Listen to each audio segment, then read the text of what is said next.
बारे में। Canadian 41 diplomats को हुक्म दिया गया है कि वो इंडिया से गेट आउट हो जाए। लास्ट डेट 10 अक्टूबर बताई जा रही है और ये इंडिया की बहुत बड़ी विन है। कनाडा इस वक्त दुबक के चुप करके बैठा है। ट्रूडो जब तक प्राइम मिनिस्टर नरेंद्र मोदी से माफ़ी नहीं मांगेंगे तब तक जो है इंडिया शांत नहीं बैठेगा। इंडिया और कनाडा की जो जंग है उसके अंदर एक बहुत बड़ा मकाम ये आया है कि इंडिया ने 10 अक्टूबर का टाइम कनाडा को दे दिया है कि अपने 41 डिप्लोमेट्स को कहो कि इंडिया से बाहर निकल जाएं। और इस वक्त जो है इंडिया ने इतने बड़े मुल्क कनाडा को दबोच लिया है। देखें, अब इंडिया जो है वो नॉर्मल मुल्क नहीं रहा। अच्छा, आप सोचेंगे वो क्यों? क्योंकि वो दुनिया की चौथी बड़ी इकोनॉमिकली पावर बन चुका है। ठीक है। अगली बात रहेगी, इंडिया जमहूरियत के एतबार से दुनिया का 1 नंबर पे मुल्क है। ठीक है। जहाँ पे आज तक किसी फौजी आमर ने शब खून नहीं मारा। ठीक हो गया। मार्शल लॉ नाम की चीज़ नहीं आई। ठीक है। अब वो बुनियादी हकूक़ जब खालिस्तान के या देश के जो मेंबर हैं या जो सिख कम्युनिटी है उनको बेसिक हकूक़ दे रहा है, उनके फंडामेंटल राइट्स पूरे हैं, उसके बावजूद वो अगर फील करते हैं मजहबी इंतहा पसंदी की बुनियाद पे कि हमारा मुल्क अलहदा होना चाहिए, तो फिर उनके पास ठोस सबूत होने चाहिए। Exactly. ये उनके पास नहीं है। अब कनाडा के अंदर बहुत ज़्यादा तादाद में सिख कम्युनिटी जो है वो काम करती है। सिख नहीं, खालिस्तानी ज़्यादा है। खालिस्तानी ज़्यादा काम करते हैं। यही रोल मॉडल जो है वो खालिस्तानियों का है। ठीक है। वो भी कह रहे हैं कि हम मेहनत कर रहे हैं किस लिए। लेकिन खालिस्तान की बात करें, सारे खालिस्तानी इस वक्त कनाडा के अंदर मौजूद है और भारत ने कनाडा को दहशतगर्द मुल्क करार दे दिया कि ये दहशतगर्दों को पनाह देते हैं। FATF में डालने की बात करें, वीजे सस्पेंड किए कनाडा के 40 डिप्लोमेट्स को कहा कि गेट आउट फ्रॉम इंडिया। इतनी बड़ी पावर कनाडा बोल नहीं रहा। क्यों बोले? पूरी कौम जो है वो मोदी के साथ खड़ी है, पूरी दुनिया वेस्ट खड़े हैं। उसके बाद ये अभी आपने देखा G20 हुई है। G20 का क्या उसका मैसेज क्या था? उसका मैसेज क्या मैसेज था? यही मैसेज था कि आज वो भारत नहीं है जिसके ऊपर जो है ना जो मर्जी चढ़ दौड़ेगा। सही बात है। इस वजह से पूरी दुनिया को उसकी आवाज़ पे लब्बैक कहना पड़ेगा। पूरी दुनिया लब्बैक कह रही है। अच्छा। इस वजह से कनाडा जो है दुम दबा के बैठा है। कनाडा का तो उन्होंने सर रेत में दबो दिया है। बिल्कुल दबो दिया है। हाँ। यही जिंदा कौमों की अलामत होती है। अच्छा। कि जब वो आवाज़ बुलंद करती हैं, जब वो कशकोल तोड़ती हैं, मजबूत होती हैं, तो फिर दुनिया उनकी हमायत भी करती है और उनके हाँ में हाँ भी मिलाती है। हाँ। ठीक है, यही वजह है कि आज इंडिया जो है उसकी बात हर बंदा सुन रहा है। ठीक है। हाँ। अब आज़ाद कश्मीर वाले क्या बात कर रहे हैं? हाँ। बताना पसंद करेंगे? आजाद कश्मीर भी जी बगावत की गिलगित वाले क्या कह रहे हैं? बगावत।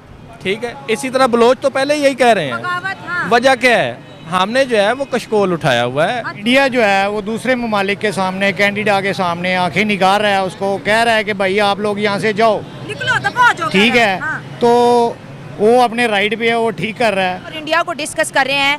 खालिस्तानी इस वक्त भागे हुए हैं कनाडा के अंदर और भारत कहते हैं सारे के सारे दहशतगर्द हैं और कनाडा को FATF में डालेंगे। उसने भारत की तकसीम की बात क्यों की है? यूनिटी और पावर के बारे में क्या कहेंगे?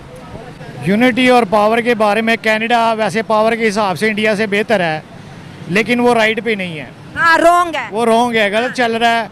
इसीलिए इंडिया जो है वो राइट पे है। वो जो भी बात कर रहा है वो सही बात कर रहा है। अच्छा। और इससे हमें भी होश के नाखुन लेने चाहिए। लेकिन हम बात करेंगे कि देखिए जो खालिस्तानी इस वक्त कनाडा के अंदर मौजूद हैं और भारत से वो भागे हुए हैं, तो भारत ने जो है कनाडा को तो बहुत ज़ोरदार चपेट मारी है, लेकिन जो कनाडा का वज़ीर आज़म है ट्रूडो है, उसके खिलाफ कैनेडियन नारे लगा रहे हैं कि इंडिया इतना बड़ा मुल्क है, भाई तूने उससे पंगा कैसे ले लिया? तो वो सही बात कर रहा है। उसके 27 सूबे इतना बड़ा है, पाकिस्तान तो इतना छोटा सा मुल्क है। हाँ। वो सही कह रहा है कि उसके साथ तूने पंगा क्यों ले लिया? कनाडा हाँ। पाकिस्तान। चलिए आप आखिरी सवाल पूछो, आपको क्या लगता है कि खालिस्तान तहरीक सही है कि गलत है? बेसिकली ठीक ही होगी।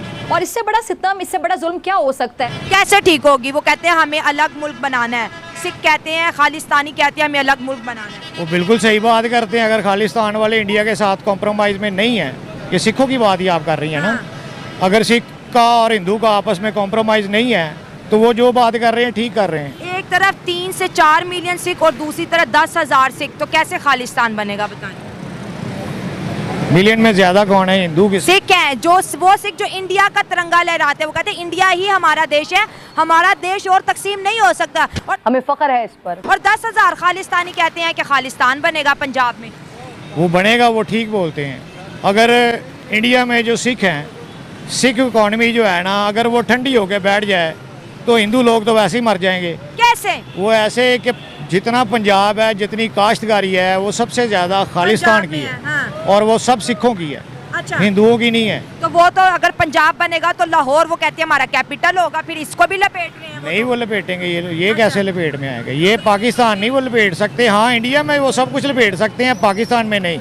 जहाँ पर मोदी की सरकार हो, आपको लगता है वो किसी को 1 इंच भी देंगे? आप क्या बात करते हैं? मोदी एक दहशतगर्द आदमी है। वो कैसे? वो ऐसे कि उसने, वो गुजरात में एक गुंडा था। अंकल, आप गुजरात की बात करते, जब हमने गुजरात का केस पढ़ा तो पहला अटैक मुसलमानों ने ट्रेन पे किया, आग लगाई, पेट्रोल फेंका, अंदर मासूम बच्चे जले, किसी की बीवियां जली, इतना तबाही मची, उसके बाद दंगा भड़का। और देखें इंडिया में वही अमेरिका था ना जो कहता था प्राइम मिनिस्टर नरेंद्र मोदी को अमेरिका नहीं आने देंगे गुजरात की वजह से, और वही अमेरिका है जिसने उनको स्टेट विजिट की दावत दी। वो स्टेट विजिट की दावत तो उन्होंने किसी वजह से दी है उसको।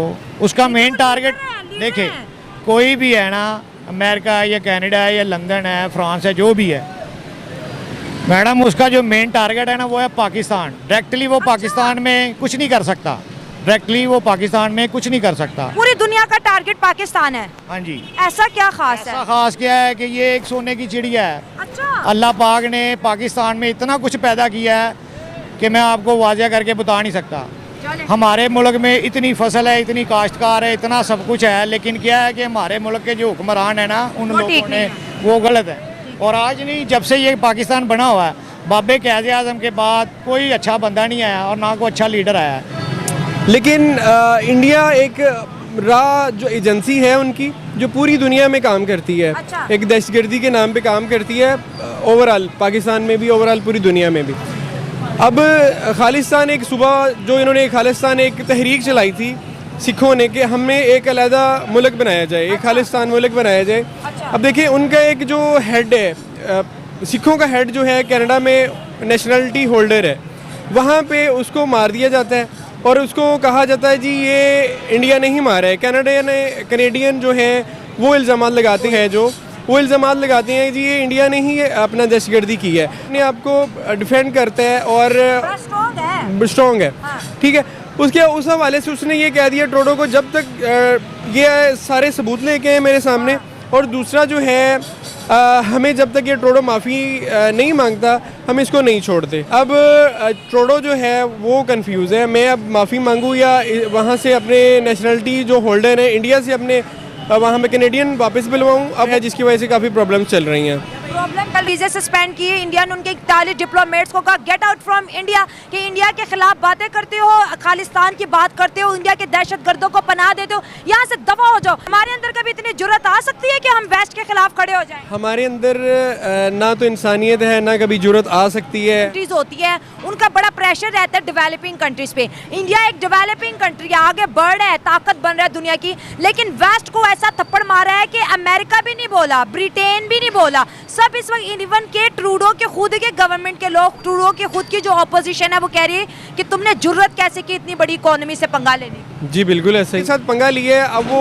उनके पास ना तो सबूत है, उनको माफ़ी मांगनी ही पड़ेगी इस वाले से। माफी ही मांगनी जी बिल्कुल। पड़ेगी, और इंडिया डिमांड भी यही कर रहा है। पाकिस्तान के उसके जो कैप्टन है बाबर आजम, उन्होंने पिक्चर अपनी लगाई है गणेश जी की मूर्ति के साथ वो बैठे हैं। उधर जो सोशल मीडिया पे उस बेचारे को गालियां पड़ी बेशुमार। कार ये बताते हैं कि हम गौ को गौ माता मानते हैं, तो बीफ तो मिलने से रहा, और अगर तो ये सारी टिप्पणियां भी नहीं करनी चाहिए जिसकी वजह से आप पाकिस्तान की सरकार को माफी का एक ट्वीट भी करना पड़ा और माफी मांगनी पड़ी। तो अब लगा देते हैं, क्यों नहीं? चले जरा हम भी एक नारा लगा देते हैं, क्यों नहीं? भारत माता की जय श्री राम, भारत माता की जय श्री राम। यानी कितनी औसम है। बाप तो फिर बाप है। हमें वीज़ा नहीं ना मिला पाकिस्तान टीम को, पाकिस्तान जो फैंस को, ये बड़ी अच्छी बात हुई है। वहाँ पे जाके हमने वहाँ पे जाकर जलील होने से बेहतर है कि यहाँ पे कोरा कोट पार के जो मार पड़ी हम वही देख लें यार। जब बेइज्जती है साला, ये दुख का खत्म नहीं होवे। वैसे भी इज्जत रास नहीं, हमारी टीम को ना वैसे भी इज्जत रास नहीं है, इज्जत रास नहीं है, क्योंकि इन्होंने मोटा पैसा पकड़ लिया है। भारत से नफरत करते हैं, लेकिन भारत का पैसा वाह वाह वाह। वहाँ पे वो कह रहे हैं हमें बीफ खिलाओ, ये क्या मतलब कि छोटे लोगों वाली बात कर दी। इतना अच्छा इस्तकबाल किया जाता है, वेलकम किया जाता है, उसके बाद भी अगर हम ये कहें कि दुश्मन मुल्क में खेलने गए हैं, तो क्या ये हमारे माइंड की खराबी नहीं है, सोच की खराबी नहीं? बड़े बुजुर्ग कहकर चले गए कि कुत्तों को घी हजम नहीं होता।